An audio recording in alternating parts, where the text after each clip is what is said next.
అగ్నేన యసుపథారాయే అస్మాన్ విశ్వాని దేవ వయునాని విద్వాన్ యుయోధ్యస్మజ్జుహురాణమేనో భూయిష్ఠాం తే నమ ఉక్తిం విధేమా.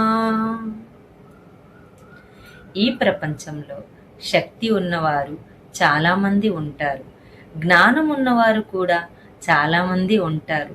కానీ శక్తి, జ్ఞానం, వినయం ఈ మూడు కలిసిన వాడు ఎవరంటే అతనే శ్రీరాముడు. అందరికీ నమస్తే. ఈరోజు ఇతిహాస పురుషుడు, మర్యాదా పురుషోత్తముడు సీతాపతి రామచంద్రుణ్ణి తలుచుకుంటూ శ్రీరామనవమి సందర్భంగా అందరికీ శుభాకాంక్షలు. అలాగే ఈ ఆర్ష్ వరల్డ్ ఛానల్కి అందరికీ స్వాగతం.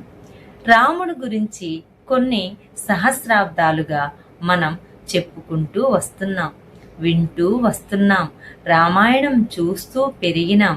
ఆయన గురించి అందరికీ విదితమే. అయోధ్యలో జన్మించిన ఒక రాజకుమారుడు, కానీ ప్రపంచానికి ఆదర్శమూర్తిగా నిలిచిన మహానుభావుడు.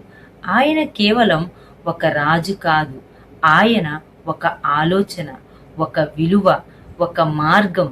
తండ్రి మాట కోసం రాజ్యాన్ని, సుఖాన్ని, సంపదని, భోగ విలాసాలని వదిలి ఒక్క క్షణం కూడా రెండో ఆలోచన లేకుండా అడవికి వెళ్ళిన ఆజ్ఞాకారి తనయుడు మన శ్రీరాముడు. అది వనవాసం కాదు, అది ధర్మానికి చేసిన ప్రతిజ్ఞ. అడవిలో ఎన్నో కష్టాలు ఎదురైనా ఎప్పుడు తన ధర్మాన్ని విడిచి తన తగ్గుముఖం కాలేదు. భార్యను అపహరించిన రాక్షసుని ఎదుర్కొన్నప్పుడు కూడా కోపంతో కాదు, వినయంతో యుద్ధం చేశారు.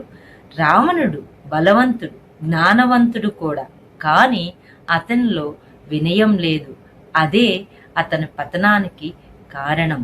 రాముడు మనకి చెప్పేది ఏమిటంటే, శక్తి ఉన్న వినయం లేకపోతే అది నాశనానికి దారి తీస్తుంది. శత్రువుపై గెలిచేవాడే కాదు, తన కోపంపై గెలిచిన వాడే నిజమైన వీరుడు. ఆయనే వినయ విధేయ శ్రీరాముడు. రాముడు మనకి చెప్పేది ఏమిటంటే, జీవితం ఎంత కష్టంగా ఉన్నా ధర్మ మార్గాన్ని విడవకూడదు. మన మాట, మన ప్రవర్తన, మన ఆలోచనలు అన్నీ సత్యం, ధర్మం మీదే ఉండాలి. మరో గొప్ప విషయం ఏమిటంటే, రాముడు ఎప్పుడు తనకు తాను గొప్పగా చెప్పుకోలేదు. అతను జీవితం, అతని చర్యలే అతన్ని గొప్పతనాన్ని చాటాయి.